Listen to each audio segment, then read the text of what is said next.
Pessoal, estou de volta aqui, né? Estou de volta porque é mais um programa, é mais um bate-papo com o Paulinho de Tarso, só que agora a gente vai falar, é dia de trabalho, vamos falar um pouco de dia de trabalho, mas agora dos músicos, histórias engraçadas aqui com o meu amigo Paulinho de Tarso. Paulinho, vamos bater mais um papo? Bora, tamo dentro. Então, daqui a pouco a gente volta, pessoal.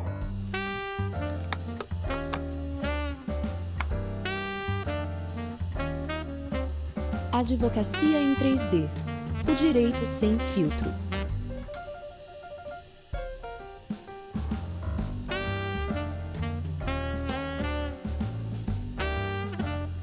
Um oferecimento Basília Advogados com produção da Arte Final Produtora.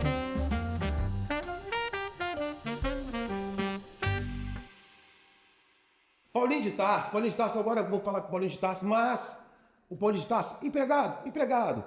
Aquele cara da pejotização, aquele cara da pejotização, mas o Paulinho de Tarso da banda Times, que foi da banda Grafite. Quem não lembra, né, Paulinho? Quem não lembra? Tá aí cheio do dinheiro. Eu sei que você ganhou muito dinheiro. Tem uma história boa. Ó, tem uma história boa. Vamos começar com uma história boa. Eu sei que o teu dinheiro voa. Não, a gente tem que falar primeiro da música, Mamma Maria, que é um poder sim, mega sim. hit. Então vamos lá. Mamma Maria chegou em 83. Chegou em 83, eu lembro que... Na mala do Tomás Munhoz, que era presidente da CBS, que era a gravadora que a gente pertencia, tinha contrato assinado. Nessa época não éramos empregados. Estou te ouvindo. Éramos artistas e tínhamos uma firma que chamava Grafite. E aí a gente foi contratado pela CBS e ele trouxe essa música poderosíssima que atingiu nos anos agora, né, 2026, a marca de 500 milhões de visualizações no mundo, porque ela é uma versão. Ela chegou na mala do Tomás Munhoz da Itália e ela era executada por um grupo chamado Ricchi e Poveri, um grupo italiano, e já tinha explodido na Europa em 83. E ele ofereceu para a gente, da gente fazer a versão em português, a gente fez, gravamos com o Lincoln Olivetti e lançamos o disco em 84 e foi uma explosão. 84 eu tinha 9 anos e eu lembro dessa música. Você sabe que eu tenho também uma formação musical, né? Eu sou advogado, eu cheguei naquele velho momento em que tive que escolher entre a música e a advocacia. Somos colegas. Somos colegas. Porque eu inclusive, qualquer pessoa que pode perguntar pro Júlio, pro Fran, todos eles estão com minha sócia ali, que tá vendo, e conhece amigos de infância, porque é casada com um grande sobrinho meu. Então, qualquer pessoa que conviveu na minha infância nunca imaginaria que eu seria advogado. Todos falavam que eu seria músico. Estudei música no Vila Lobos e tudo mais. Toquei na noite. E aí, então, eu cheguei a tocar Mamma Maria na noite. Né? Música... É uma música muito conhecida. A música, ela é perpétua. Perpétua, né, cara? Ela vai durar aí o tempo que for, porque o poder dela é absurdo. Por exemplo, eu tenho uma banda que se chama Times hoje em dia. E a gente faz tributo aos anos 80, porém, a Mamma Maria não estaria vinculada a essa banda. Mas se eu for tocar na banda Times e não executar Mamma Maria... Tem que tocar, né? Tem que tocar, porque o pessoal pede, o pessoal associa... Mas, cara, me diz uma coisa, eu sei que você ganhou muito dinheiro, mas tem uma história do dinheiro voador. Como é que é a história do dinheiro voador? Conta pra gente aí. A gente fazia muito show, porque na época você pegava, tinha a Hora do Brasil, que era às 7 horas da noite, impreterivelmente em todas as rádios. Sim. E a mídia da época, que propagava mais as músicas e as bandas daquela época, era o rádio. O rádio era direto, todo mundo escutava rádio FM e rádio AM. E Mamma Maria estava 5 para as 7 da noite, você podia rodar o dial, AM ou FM, e era Mamma Maria. Então a gente fazia muito show, a gente era contratado para muitos shows. E num desses shows a gente foi fazer o Subúrbio, a gente fez 4 shows, meio que de matinê, domingo. Fizemos a área de Campo Grande, Itaguaí, aquela área ali, Guaratiba, e a gente fazia show... E o nosso empresário, ele recebia o borderô nosso, o cachê pago pelo contrato que a gente exercia com esses clubes, boates e restaurantes, a gente ia lá e eles pagavam com dinheiro de bilheteria. E aí a gente tinha um empresário, que era o Beto Ribeiro, e a gente andava em 2 radiotáxis. O caminhão do equipamento ia junto com a gente, mas ia depois. E a gente andava E aí a gente fez 4 shows, imagine, uma bolsa cheia de dinheiro. E a gente estava no último show, e o último show pertencia era um lugar que pertencia a um delegado. O delegado falou, olha só, vocês estão com muito dinheiro aí, a gente tem medo de vocês andarem por aí pelas estradas do Rio de Janeiro, então vamos mandar uma rapaziada aí para ciceronear vocês aí na estrada. E aí a gente foi, daqui quando chegou lá depois do viaduto dos Cabritos, ali na Avenida Brasil, eles liberaram a gente foi. E um radiotáxi, deu uma encostada no outro. E o meu empresário, ele ficou preocupado, estava com as janelas abertas, verão, não queria ar-condicionado. E aí ele estava nesse carro, essa batida assustou a galera, e ele meteu a mão na bolsa onde estava o dinheiro, borderou todo, e aí o carro rodou, derrapou, ele meteu a mão na bolsa, a bolsa abriu e o dinheiro saiu voando. Que isso, cara? O dinheiro saiu voando, todo o dinheiro do borderô de 4 shows de uma banda de enorme sucesso na época. Imagina. E aí? E aí a gente viu aquilo ali, o carro onde eu estava, que foi o que encostou, seguiu. Passou ali, deu uma derrapada, mas seguiu. E aí a gente parou, porque o carro tinha rodado, a gente percebeu, ele manobrou, virou o carro na contramão, veio pelo acostamento, a gente iluminou, tinha notas, na época não era, estou falando de 84. Era cruzeiro? Era cruzeiro, cruzado, lá, qualquer coisa parecida com isso. Sei lá, né? Era isso aí, voando, dinheiro 84 não era voando para todo lado. Vou te dizer, nós paramos o carro, iluminamos, os 2 carros iluminaram com o farol. A estrada era por volta de umas 2 horas, 3 horas da manhã. A gente catou o dinheiro todo. E eu vou dizer para você, faltou na época, na hora que a gente foi contar o dinheiro, né, que o empresário foi contar o dinheiro para fazer as divisões, faltou o quê? Eu diria assim, na moeda de hoje, R$10, R$20. Que isso? Catamos tudo! Me diz uma coisa, conheceu muita gente boa nessa época? Conheceu, né? E ainda hoje, conhece muita gente? Conheço. Da música? A gente se encontra, né? Eu tive muito contato, Eu soube que você conheceu o grande poeta, né? Cazuza? É. Conheci muito, jantei muito com Cazuza, a gente se encontrava. Você sabe que eu tive o privilégio de assistir o show do Legião Urbana, o lendário show do Legião Urbana, no Hipódromo da Gávea, no dia do enterro do Cazuza, né? Quando o Cazuza foi enterrado. Foi. Né? Então o Renato Russo fez uma homenagem ao Cazuza e eu estava naquele show, né? Foi um momento bem interessante também, eu estar presente ali naquele show. Eu ainda tive esse privilégio de ser dessa geração, né? Eu nasci em 75, eu digo para essa garotada que a minha geração, infelizmente, foi a última a ter contato com... Contato auditivo, visual, artístico. Com coisas boas, né? Anos 80, né? Eu ainda vi Cazuza. Vi a banda Grafite, mas também vi Cazuza, vi Renato Russo, Eu dividi palco com esses caras todos. Então, pois é. Você vive... Radiotáxi. Pois é, Radiotáxi. Então, Cazuza, cara, assim, conviver com Cazuza, ver Cazuza. Cazuza era um caso sério, né? Cazuza a gente se encontrava muito no Baixo Leblon, nos finais de semana que a gente fazia shows pelo Rio de Janeiro inteiro, e a gente ia jantar. Ou jantava no Rá, que era o Real História, ou jantava no Guanabara, ou jantava no Diagonal. E a gente se encontrava, todas as bandas se encontravam ali. E o Cazuza sentava com o pessoal do Barão, Dé, Roberto, galera, né, Guto. E a gente sentava em mesas separadas, mas todo mundo se falava, todo mundo conversava, né? E o Cazuza olhava... Caju, né? Caju, ele olhava pra gente assim, a gente andava de gravatinha, o Grafite andava todo mundo de gravatinha, né? Aí ele olhava pra gente assim e falava assim, meninos bonitos, contar uma peculiaridade para vocês. Vou dar até um breakzinho aqui, porque se quiser editar, edita, tirar a história, tá? Mas se vocês quiserem que componha no programa, acho legal mencionar. Na época, eu estava namorando a mãe das minhas filhas, e aí eu levei ela para jantar no Guanabara. E a gente foi, um dia de folga. Mas sempre tarde, né? O músico sempre janta tarde, meia-noite, 1h da manhã. Já vivi isso. E aí eu fui jantar com a mãe das minhas filhas, e a gente sentou, e eu fui no banheiro. Ali fui dentro do Guanabara, tem uma sala onde tem uma porta de vidro e tem uma sala que é mais interna. E eu fui no banheiro. E aí eu estou no banheiro, estou ali e tal, de repente abriu a porta da baia, saiu o Cazuza, né? Aí olhou para mim e falou, Paulinho! Aí eu abracei e tal, e aí menino, tudo bem e tal. Tá tudo bem, Cazuza? Tá tudo bem, eu tô com HIV. Assim, né? E aí eu olhei assim, falei, como assim, Cazuza?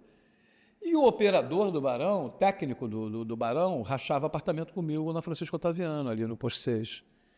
Eu cheguei em casa depois disso e encontrei o Guilherme, né? E Guilherme, Cazuza falou para mim que adquiriu HIV, que está com AIDS e tal. Aí o Guilherme falou, tá mesmo.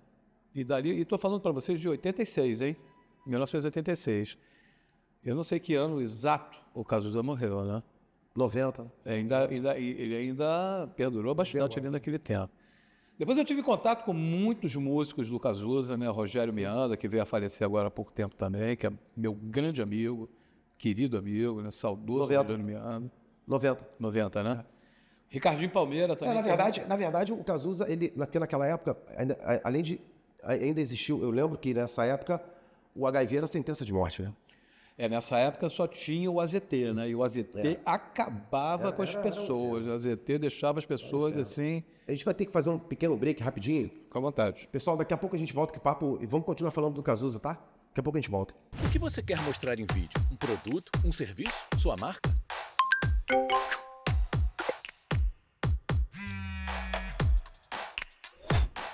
O momento é agora. Apareça, brilhe, cresça. Do roteiro à entrega.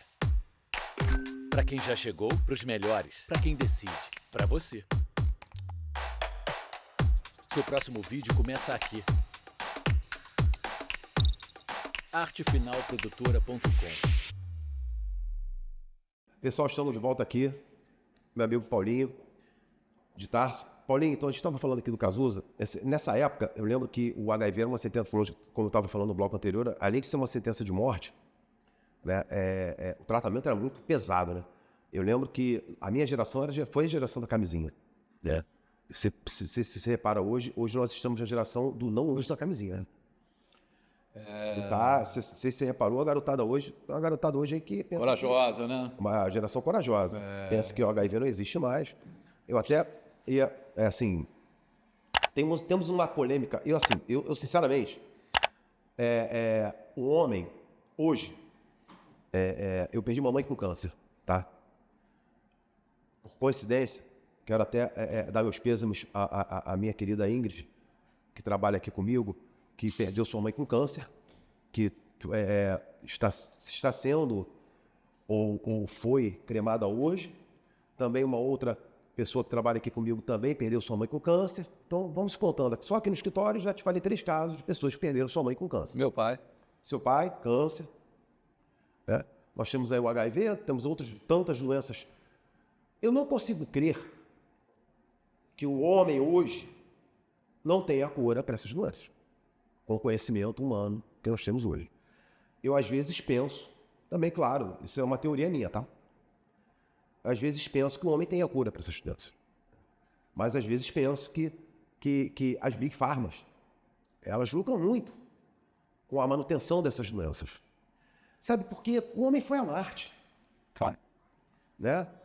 O homem inventou inteligência artificial. Tem um carequinha que ele... depois de certos ministros, eu estou pegando implicância com alguns carecas.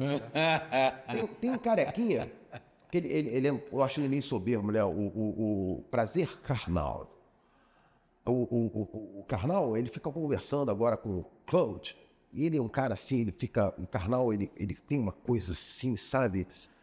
Uma inteligência absurda. E ele fica conversando agora com o Claude. Eu queria que ele perguntasse para o Claude, que é uma inteligência artificial, sobre as Big Pharmas, se eles já descobriram a cura do câncer, porque eu entendo que sim, e o câncer mata de forma devastadora. Eu tenho pavor dessa doença. Pavor. Sabe? Tal qual o HIV. Mas a gente estava falando do Cazuza. Nessa época eu lembro que era uma sentença de morte. Eu lembro que tinha uma propaganda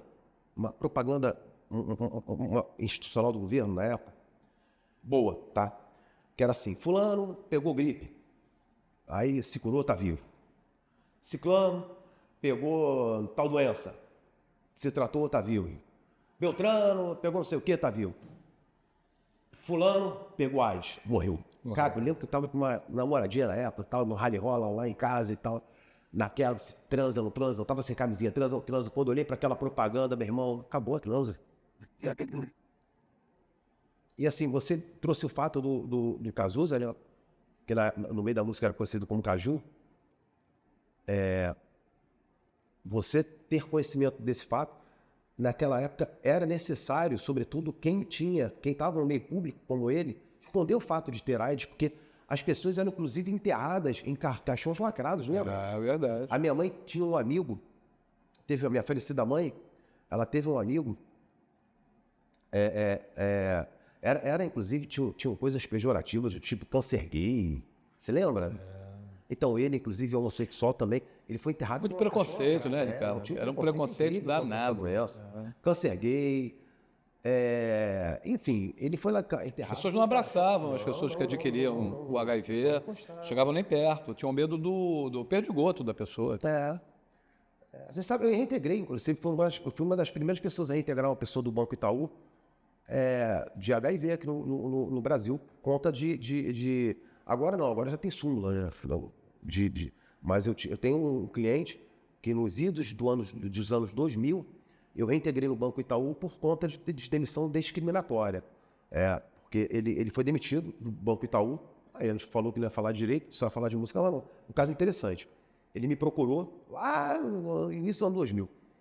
Não vou citar o nome dele, claro, tá?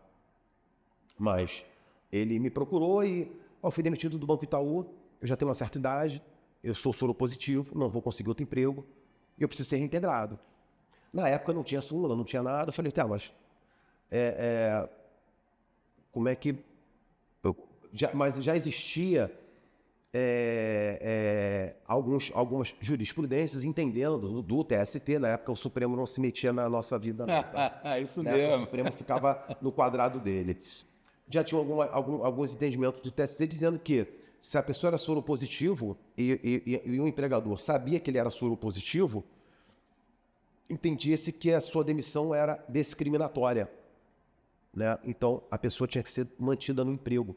Eu entendo isso relevante, porque, de fato, uma pessoa soropositiva, naquela época, dificilmente conseguiria outro emprego. Então, dos admissionais, né? Como é que a pessoa... Porque já estavam até fazendo exames. Naquela época, no início do ano 2000, ainda era muito difícil, ainda você... A chance de você... Hoje em dia, graças a Deus, você consegue viver bem sendo soropositivo. Mas, com certeza, carga viral zerada. Zerada. Mas naquela época, ainda no início dos anos 2000, não, tá? Era complicado ainda. Era muito complicado. Então, aí ele me procurou, eu falei, tá, mas o Banco Itaú sabia, eu posso falar bem o nome do banco, o processo está aqui, ele é público. Ele existiu e é público, então fala o nome do banco, Itaú. Mas o Banco Itaú sabia que você é soropositivo? Ele falou para mim, não sabia. Quando eu fui demitido, não sabia. Tá, então eu não posso fazer nada, porque não foi um ato discriminatório. Mas aí ele disse para mim, eu vou deixar então o meu documento contigo, porque eu tenho certeza que você vai conseguir me reintegrar. Porque me recomendaram muito bem você, disseram que você faz milagre, eu vou deixar o documento aqui contigo. Aí deixou a documentação comigo, eu falei, cara, não posso fazer nada, o que eu posso fazer? Mas advogado, eu costumo dizer o seguinte, advogado, ele nasce advogado. Ele faz a faculdade dele, cara, só para entender de lei. Porque o advogado, ele tem que, meu irmão, procurar o direito onde ele, sabe, irmão, ele tem que ali, ele tem que encontrar alguma solução. Ele tem que amar o que faz, ele tem que amar a justiça, ele tem que amar o direito. Eu falei assim, cara, ele falou para mim, Ricardo, eu sustento minha família, eu sou arrimo de família, eu sustento minha mãe, que é do interior, eu que boto o prato de comida em casa, eu preciso desse emprego, eu tenho que voltar para esse emprego, você, por favor, me ajuda. Aí eu peguei a documentação dele por pegar, falei, fiquei com pena. Falei assim, cara. Aí fiquei com aquilo na cabeça, falei, o que eu posso fazer? Cara, nada, a princípio nada. De fato, a demissão não foi discriminatória, foi uma demissão correta. Mas fiquei martelando, eu pensei assim, mas como eu te falei, será que o Itaú, em algum momento,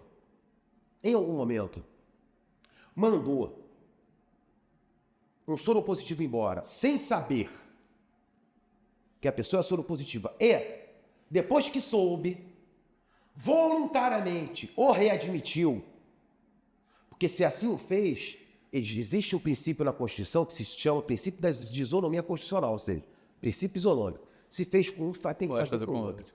Se o Itaú fez isso com um outro empregado, vai ter que fazer com ele também. Vai ter que fazer com ele. Princípio da isonomia constitucional. O que eu fiz? Liguei para o sindicato, contei o caso. Aí eles procuraram lá, acharam mais outras 6 rescisões em que o Itaú cancelou a demissão depois que soube, futuramente, ou seja, depois que rescindiu, mesmo que ele não sabia que as pessoas eram soropositivas, soube depois, mas voluntariamente cancelou a rescisão daquelas pessoas ao descobrir futuramente que aquelas pessoas eram soropositivas. Aí, meu irmão, eu falei, ó, tem caso. Tem caso. Chamei, cara. Olha, ó, não prometo, porque advogado que diz que causa tá ganha não é advogado. Não é advogado. Direito não é ciência exata. Mas vou usar o princípio da isonomia constitucional, aí elaborei um processo, parará. Fomos para o judiciário. Fiz uma petição naquela época legal, consegui reintegrar o cara.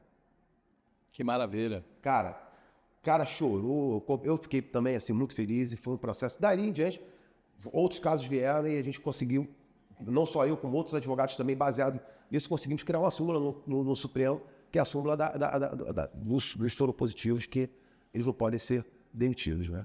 Então, isso é maravilhoso. Isso é muito bom. Isso é muito bom. Então, assim, acaba com um preconceito assim. Também, que é horroroso, né? E o cara tem certo. E na minha área, que é a área artística, né? Eu trabalhei sempre colado com a área artística durante muitos anos. Eu comecei a trabalhar minha carteira de músico, eu tinha 17 anos, eu estou com 67. Então a gente está falando de bons anos, de boas décadas. E foi sempre colado com a parte artística. Eu sempre fui músico, sempre trabalhei. E quando eu trabalhei nas grandes empresas, eu trabalhei na área artística. Você deve ter vivido muita coisa, né? Agora, dizem que você sabe, inclusive, por que o apelido do Lobão é Lobão. Você é muito amigo do Lobão há muito tempo, né? Ele fala as coisas mais engraçadas. O Lobão, já passei umas coisas com o Lobão, assim, quando eu era adolescente. Do tipo andar de bicicleta no túnel Rebouça, essas traquinagens. Sim. De adolescente. O Lobão, o apelido dele é Lobão, João Luiz. Ele comprava sanduíche e todo mundo naquela época falava, me dá um tacho aí, me dá um tacho aí. Naquela época eu pedi um pedaço, me dá um tacho aí, né? E ele comprava o sanduíche na hora do recreio e dava, né? Acabava que ele ficava com um pedacinho do sanduíche, né? Então o que ele começou a fazer? Ele começou a comprar 2 sanduíches. Ele comprava 2, botava um, falava assim, ó, esse é o do tacho, esse aqui é o meu. E comia e deixava ali. Me dá um tacho, tá aqui, ó, pega aí, ó. E aí ele ficava comendo o sanduíche dele com volúpia. E aí a galera olhando, o cara parece um lobo comendo, ó, lobão. Sério, cara? João Luiz vocês estão Lobão. sabendo agora aí, o porquê que o apelido do Lobão é Lobão, tá vendo? E o Lobão, ele transitou, assim, durante muito tempo em várias bandas. A importância do Lobão como músico é absurda. O Lobão, ele tocou no Vimana, com o Lulu Santos, nos primórdios do rock progressivo, né? Sério? Hit era o cantor, Luiz Paulo Simas e grande Fernando Um cara que Gama. veio passar... O Hit foi um cara que veio passar uns dias no Brasil e ficou, né? Pois é. Ele cantava no Vimana. Depois o Lobão tocou na Blitz, ele que deu o nome ao conjunto Blitz, foi ele que deu o nome, Blitz. E passou por várias bandas também, vários outros cantores. Ele transitou direto por ali e por aqui. O Lobão é de uma importância bastante grande. E pessoas que você ainda tem contato hoje do mundo da música? Muitas pessoas. Eu conheço, dentro do meio musical, pessoas desconhecidas do público, como que são fundamentais. Ricardinho Palmeira foi o guitarrista do Cazuza. É o cara, irmão do Dé, do Barão Vermelho. Eu conheço essa galera toda. Encontro com eles. Conheço o Rodrigo Santos, que está fazendo show. Conheço o Jorge Israel, do Kid Abelha. Essas pessoas, eles conviveram comigo. A gente viajava muito junto pelo Brasil inteiro, fazendo shows, festivais, dividindo palco, Chacrinha. Né? Chacrinha era um programa que dava 70 de Ibope. É uma pena. Então, eu pergunto a vocês, qual o programa que na história da televisão brasileira deu 70 pontos de Ibope? Não tem como. Quando dá 40 hoje em dia, os caras abrem champanhe. Sabe o que é incrível? Assim, o que eu lamento é que tem pessoas que não sabem nem o que foi Chacrinha, né? Não, imagino, Chacrinha era o grande circo, né? Era o grande circo. Era o grande circo, e a gente participava desse grande circo. Eu tive o prazer, né, de fazer muito Chacrinha. Eu fiz Xuxa, né? As Xuxas que eu tenho, que estão no YouTube, são Xuxas do tempo que ela fazia na Manchete. Rapaz, Clube da Criança. Eu vi o programa seu da TV. Alguém postou uma Mamma Maria com a Xuxa na Manchete, Clube da Criança, há uns 3 anos, e esse post já chegou a 14 milhões de Caraca, visualizações. Que isso? Só nós, grafites, com Mamma Maria, no Brasil, a gente já passou de 100 milhões de visualizações só com essa música. Só no Ratinho, de vocês no Ratinho também, não teve? Ah, mas aí já foi um revival, né? Eu tava de cabelinho branco já. Isso então. foi em 2015. Caraca. Ele chamou a gente para fazer um revival lá em São Paulo, nós fomos. Um privilégio ter trabalhado, porque o Ratinho não é da nossa época. A minha época é Hebe Camargo, Barros de Alencar, claro, tô falando Chacrinha, do Ratinho há pouco Bolinha. tempo. Não, sim, claro, óbvio, o Ratinho foi bem, pô. Imagina, tem pessoa aqui da produção que nem imagina que programas são esses. Sim. Sim, a minha sócia não era assim. Tem Flávio Cavalcante. Não, o produtor ali é dessa época. O produtor ali é dessa época. Não, o diretor sabe de todos esses programas, conhece todos esses programas. Quase todos. A minha sócia não era Nasceu próximo comigo ali, ó. A minha sócia não era nascida. Não. Não sabia o que foi Chacrinha. Com certeza não. Cara, é incrível, né? Agora, eu peguei esses programas todos. Graças a Deus, eu vi Hebe Camargo, eu vi Chacrinha, eu vi... Eu dei estalinho na Hebe. Ela me deu um beijinho, estalinho. Não, uns 3 ou 4. pessoa que nunca repetiu. Dançou comigo, ela é muito Que mulher legal. sensacional, né? Sensacional. Ó, o Gugu, a gente pegou o Gugu estreando. Nossa O Gugu nasceu no mesmo dia, na mesma cidade, no mesmo hospital que eu. Ah, que isso? Eu sou de São Paulo, sou nascido em São Paulo, minha família é italiana, né? Então eu sou do Bexiga, eu sou da Bela Vista. Sério? E o Gugu nasceu no Matarazzo, que é um hospital que não existe mais, eu também. No mesmo dia ele nasceu, em 1959, 16 de abril. Gugu Sério? Liberato, e eu fiz o programa dele, assim, eu fiz Viva a Noite. Eu fiz Viva a Noite em São Paulo, eu fiz Silvio Santos, eu fiz Qual é a Música, eu fiz Raul Gil, Silvio Santos. que era a brincadeira do banquinho, pegue o seu banquinho e saia de mansinho. Muita galera que está assistindo vai se lembrar. E eu fico pensando, o que nós temos hoje... Pois é, a gente não tem nem mais o Fausto. O Fausto é legal, e essa história aqui é legal, né? A gente está falando aqui, a gente está em devaneios, né? Pois é, mas é bom. O Fausto, a gente estava indo fazer a divulgação do primeiro disco do Grafite, que não era Mamma Maria, era Seu Lugar, e a gente fazia 15 dias de São Paulo, que era imprensa, rádio e televisão, era a mídia da época. E a gravadora mandava a gente para lá, a gente ficava no hotel 15 dias, apesar da minha família ser toda de lá, e a gente ia. E aí, no meio de uma dessas divulgações de rádio, na manhã, a gente foi para a Rádio Globo de São Paulo, para fazer divulgação dos grandes programas da Rádio Globo com os grandes âncoras da Rádio Globo de São Paulo. E aí, na hora do almoço, o divulgador da gravadora, da CBS no caso, virou para a gente e falou, olha, tem um cara que está começando aqui um programinha de rádio que está incomodando muito, está dando muito ibope, o cara é muito bom, ele faz trabalhos de futebol como repórter de campo junto com Osmar Santos. Ele tem um programa, vocês querem ir?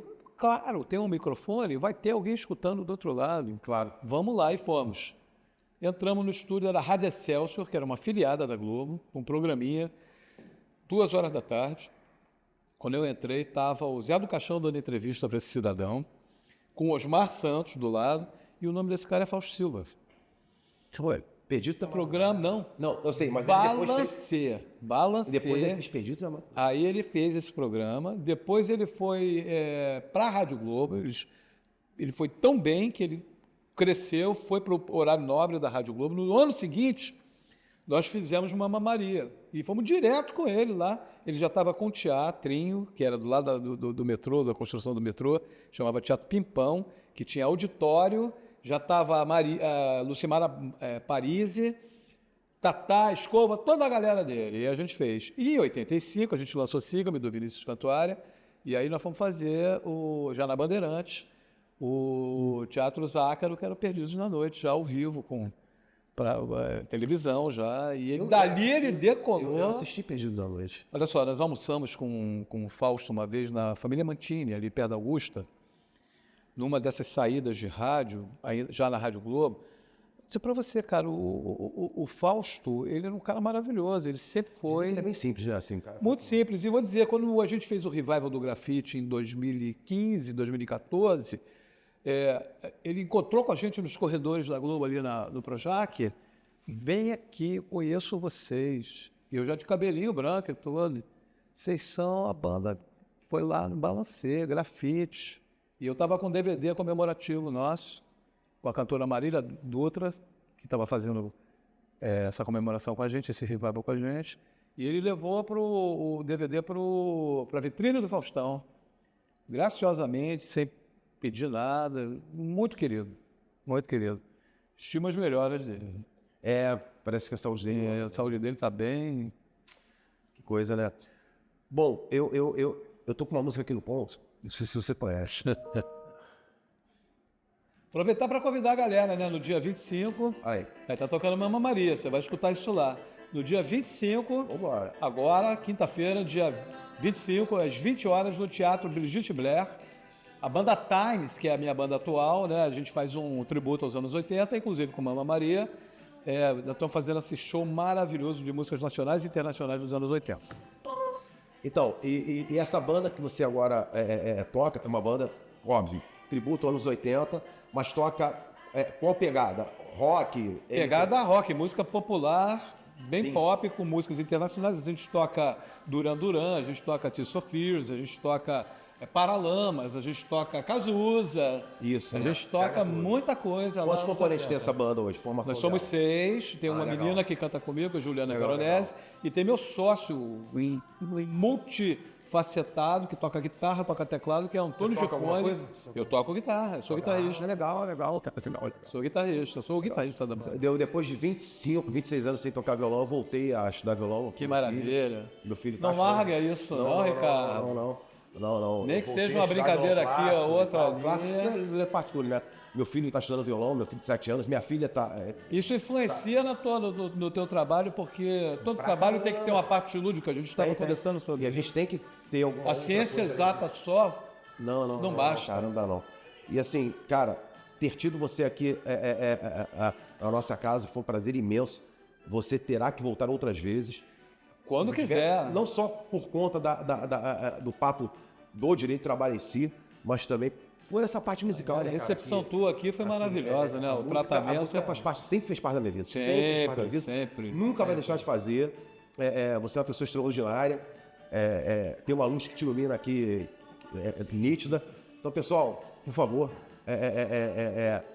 prestigiem sempre. Assistam. Assistam, entrem no E Instagram. advogados, por favor, se unam, porque o que sempre. estão fazendo é um negócio maluco. Eles não estão fazendo, estão desfazendo. Desfazendo mesmo, gente. E ó, e compareçam aos shows Paulinho de Tarso, viu, gente? Prestigiem meu amigo aqui. Banda Tais. Banda Times. Um beijo pra todo mundo. Tudo de bom, gente. Valeu.